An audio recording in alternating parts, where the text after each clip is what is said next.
Vanilla. The most misunderstood flavor in the world. Vanilla is called boring so often and so casually that the label has become accepted as fact, which makes it one of the most successful misrepresentations in food history. Vanilla is the second most expensive spice on the planet, sitting just behind saffron, and the reason you can buy it at all comes down to a single act of ingenuity from a 12-year-old enslaved boy named Edmund Albius, who in 1841 figured out how to hand-pollinate vanilla orchids on the island of Réunion near Madagascar.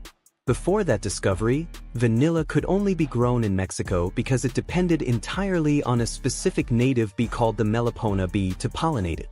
No bee meant no vanilla, which meant the rest of the world went without. Spanish conquistadors brought the vanilla bean to Europe in the 1500s, but for over 100 years Europeans used it exclusively to flavor chocolate drinks and nothing else. It was Queen Elizabeth I's pharmacist, Hugh Morgan, who first suggested treating vanilla as a standalone flavor rather than a supporting ingredient, and from that moment the spice began its separate identity. Thomas Jefferson encountered vanilla ice cream while living in France in the 1780s, fell completely in love with it, and carried the recipe back to America, and his handwritten version of that recipe still sits in the Library of Congress today. The detail that reframes everything is this: over 95% of vanilla flavoring used in the world today is artificial. Real vanilla extract contains nearly 200 individual flavor compounds, which is why the genuine article tastes dramatically more complex than synthetic versions. Those tiny black specks you see in a high-quality scoop are actual vanilla bean seeds, and their presence is the most reliable visible signal that what you are eating is the real thing. Chocolate, the flavor that came first. Chocolate ice cream was invented before vanilla ice cream by nearly 70 years, which is the kind of fact that reorganizes everything you assumed about the history of the freezer section. The first frozen chocolate recipe appeared in Naples, Italy in 1692, inside a cookbook called The Modern Steward written by Antonio Latini. Hot chocolate was at that moment one of the most fashionable trends sweeping across Europe, so freezing it was a logical next step rather than a creative leap. But that early version shared almost nothing with what fills a cone today. It was made with just two ingredients, chocolate and sugar, frequently seasoned with cinnamon, anise, and sometimes chili peppers, and the result tasted considerably more like a frozen Mexican hot chocolate than anything resembling modern ice cream. In 1775, an Italian physician named Filippo Baldini actually prescribed chocolate ice cream as a medical remedy for gout and scurvy, which tells you something about both the confidence of 18th century medicine and the cultural status the flavor had already achieved. The modern version combines cocoa powder with eggs, cream, sugar, and vanilla into something far more refined than those early preparations. Despite vanilla consistently outselling it globally, chocolate holds firm as the second most popular flavor in America, with roughly 10% of people naming it their absolute first choice. Strawberry, the flavor with a presidential debut.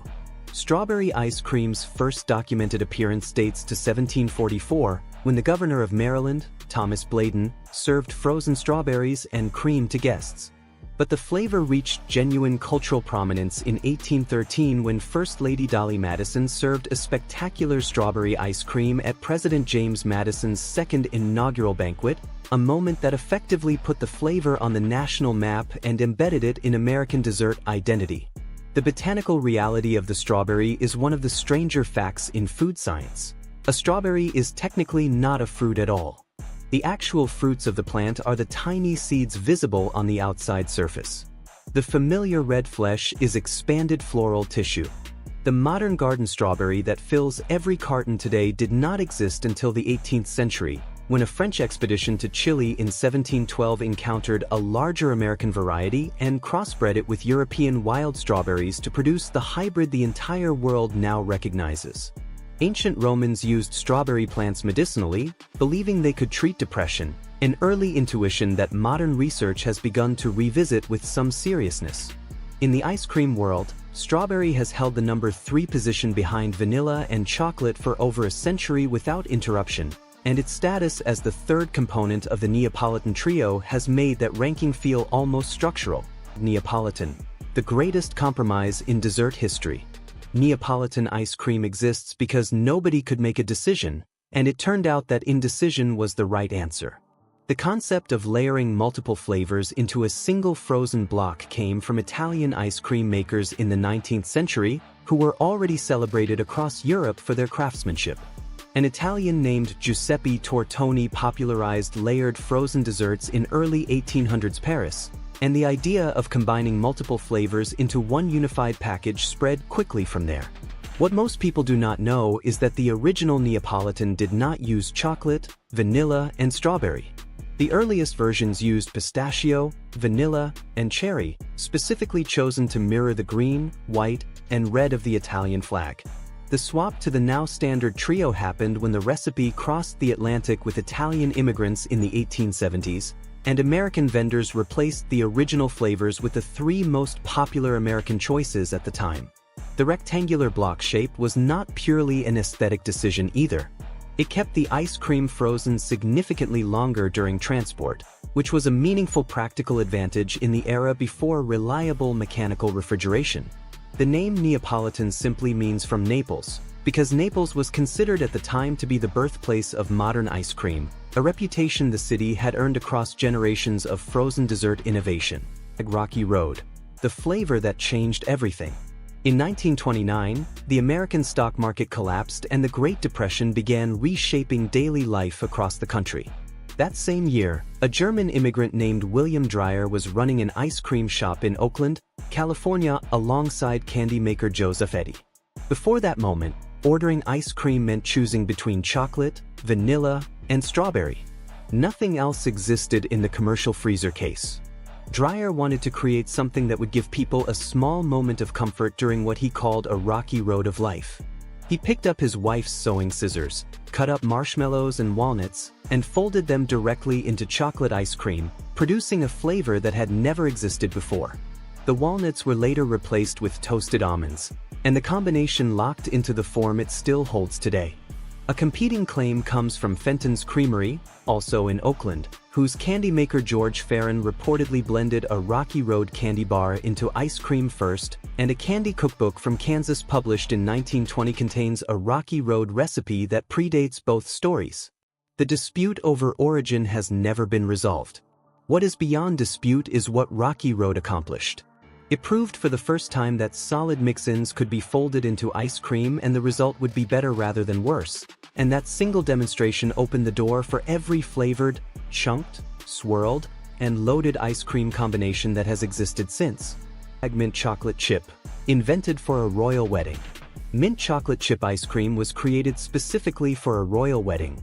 In 1973, a culinary student named Marilyn Ricketts was studying at South Devon College in England when she entered a competition to design an ice cream for Princess Anne's wedding to Captain Mark Phillips.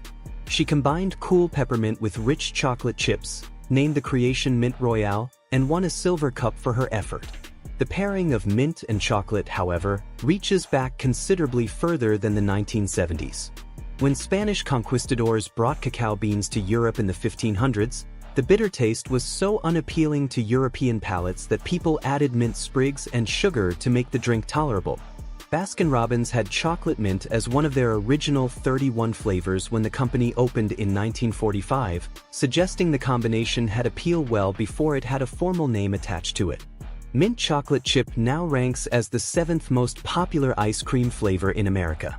The green color that has come to define it is not natural in any meaningful way. Real mint does not turn things green. The color is food dye. In South Korea, mint choco has evolved into a full cultural phenomenon, appearing in snacks, beverages, and reportedly even in fried chicken seasoning, which represents either an adventurous culinary tradition or a warning, depending on your perspective. Cookies and cream, born in a university dairy plant. The year was 1979, and the location was a dairy plant at South Dakota State University, which is not where most people imagine food history being made. A plant manager named Shirley Sees had recently eaten at a restaurant where staff were crumbling Oreo cookies over vanilla ice cream, and the idea stayed with him long enough that he decided to formalize it. He directed 2 dairy science students, Joe Leadham and Joe Van Traek, to go out and buy as many boxes of Oreos as they could find. They crushed the cookies and mixed them into vanilla ice cream, and the result was immediately and obviously excellent. Sees wanted to call it Oreo ice cream, but legal counsel informed him that using the trademark name would invite a lawsuit, so they settled on cookies and cream instead. The university never filed a patent on the concept, which left the origin story permanently open to competing claims.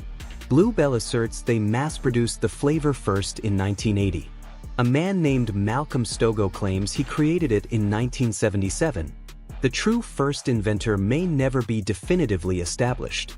What is certain is that cookies and cream consistently ranks among the top 5 most popular ice cream flavors in America, and the concept of folding whole cookie pieces into ice cream has influenced flavors across every major brand in the market. Cookie dough, a fan letter that became a bestseller. The origin of cookie dough ice cream is unusually democratic for a product that went on to generate enormous commercial revenue. In the late 1980s, an anonymous fan sent a suggestion to Ben & Jerry's recommending that they put chunks of raw cookie dough into ice cream. The note was taken seriously, the idea was tested, the team loved it, and chocolate chip cookie dough ice cream launched in 1991. It became one of the company's biggest sellers almost immediately and inspired imitations across the entire industry within a short period. The genuine insight behind it was recognizing that people already loved eating raw cookie dough secretly from the mixing bowl, and that making that experience official and safe would remove the only barrier between the desire and the act. The cookie dough pieces used in commercial versions are made with heat-treated flour and pasteurized eggs specifically so they are safe to consume without baking. Ben & Jerry's original version still contains more actual cookie dough per pint than any other major competing brand, a fact the company has not been shy about promoting. What began as an unsigned suggestion from a single unknown fan became one of the most replicated and commercially successful ice cream innovations of the past 4 decades. Butter pecan, a flavor with a history that runs deep. Butter pecan has one of the most historically layered and culturally significant backstories of any flavor on this list, and much of that history connects directly to race in America. The flavor itself is a smooth vanilla base enriched with buttery flavoring and roasted pecans folded throughout, and it has been a staple in Black American and Latino communities for generations in a way that other popular flavors have not. According to oral histories, including accounts preserved in Maya Angelou's memoir, Black Americans living in the Jim Crow South were routinely denied the ability to purchase vanilla ice cream. Vanilla was treated as a luxury item, and many store owners refused to sell it to Black customers as a matter of open discrimination. Denied access to vanilla, Black families turned to butter pecan, sourcing ingredients that were genuinely accessible. Pecans grew in abundance across the South, and the commercial cultivation that made them widely available was itself built on the work of an enslaved man named Antoine, who developed the grafting technique for pecan trees in Louisiana that enabled large-scale production. The historical irony is difficult to overlook. Mass production of vanilla, the flavor that butter pecan replaced by necessity, was made possible by Edmund Albius, also an enslaved person, also denied the recognition and freedom his contribution deserved. Butter pecan began as a flavor born from exclusion and became a beloved cultural inheritance passed down through generations. Pistachio, the flavor that is frequently a fraud. Pistachio gelato has been celebrated in Italy for centuries, with Sicily producing what is widely considered the finest pistachios in the world. The Bronte pistachio, grown on the volcanic slopes of Mount Etna, is the benchmark variety. Intensely green, rich, and carrying a sweet-savory complexity that regular pistachios cannot match. When gelato traveled to America, a Philadelphia restaurateur named James Wood Parkinson is credited with creating the first American pistachio ice cream around 1940. Here is where the flavor's history gets uncomfortable. A substantial proportion of what is sold as pistachio ice cream contains no pistachios at all. Many commercial recipes achieve the flavor using almond extract and arrive at the color using green food dye, producing something that resembles pistachio ice cream visually while having essentially nothing to do with the actual nut. Real pistachio ice cream is a muted, natural green tone, not the bright, almost neon green seen in cheaper commercial versions, and the flavor is considerably more complex and less aggressively sweet than the artificial approximation. In the Middle East, Pistachio has been part of frozen dessert culture for even longer than in Italy. Damascus, Syria is particularly celebrated for buzza, an elastic, pounded ice cream made with mastic resin that gives it a uniquely stretchy texture, traditionally served buried under a generous layer of crushed pistachios. Hashtag salted caramel, the newest flavor with the fastest rise. Salted caramel is the most recent flavor on this list, and its ascent from specialty ingredient to mass-market obsession happened faster than almost any food trend in recent memory. Caramel ice cream has existed since at least 1747, when a recipe appeared in Hannah Glass' influential cookbook, but the specific addition of salt to caramel did not become a widespread practice until the early 2000s. The combination was first championed in Brittany, France, where salted butter has been a regional culinary identity for centuries. French pastry chef Pierre Hermé helped bring it to broader attention in the 1990s through his salted caramel macaron, introducing the flavor combination to a sophisticated European audience. The mainstream breakthrough came in 2008 when Häagen-Dazs launched a salted caramel ice cream at roughly the same moment Starbucks introduced a salted caramel hot chocolate, and that simultaneous exposure across multiple consumption contexts turned it into a cultural phenomenon almost overnight. The science behind why it works so effectively is genuinely interesting. Salt suppresses perceived bitterness while simultaneously amplifying sweetness, which means adding a small amount of salt to caramel makes the sugar taste more intense rather than less. The brain receives sweet and salty signals at the same time and responds with a dopamine release larger than either flavor would generate independently, which is a neurological explanation for why the combination feels so irresistible. Hashtag mango, the flavor that connects the most cultures. Mango ice cream is the flavor on this list with the deepest global reach, appearing in forms that are genuinely distinct from one another across cultures that developed their versions independently over centuries. In India, mango kulfi has been a beloved frozen preparation for a very long time, made most prized with Alfonso mangoes, a variety so dense and aromatic that it is considered the apex of the entire species. The Alfonso carries an exceptionally rich, creamy sweetness with almost no fibrous texture, making it almost uniquely suited to frozen dessert applications. In the Philippines, the Carabao mango holds a comparable status, equally celebrated and equally central to the country's mango ice cream tradition. Across Latin America, mango ice cream frequently incorporates chili powder, a sweet-heat combination that seems counterintuitive to those unfamiliar with it and immediately essential to those who are. The fruit itself has been cultivated in South Asia for over 4,000 years, making it one of the oldest continuously farmed fruits in human history, and its presence in global frozen dessert culture reflects not just how good it tastes but how thoroughly it has been woven into the food identity of dozens of distinct cultures simultaneously. The best versions use real mango pulp, which produces a deep golden-orange color that artificial flavoring cannot convincingly replicate, and the difference between the two is immediately apparent to anyone who has eaten both.